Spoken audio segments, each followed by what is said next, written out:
So, hello mga biyero, nandito tayo ngayon sa Victory Monument Station, BTS train dito sa Bangkok, Thailand. Isa to sa mga convenient transportation nila rito and easy to use.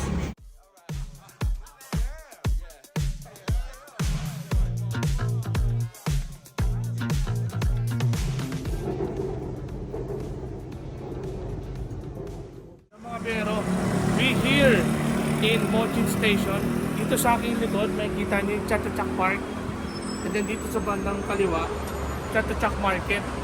Yung pinaka-popular na market dito sa Bangkok, Thailand. Look like Divisoria dito. Daming tao. Mochin Station.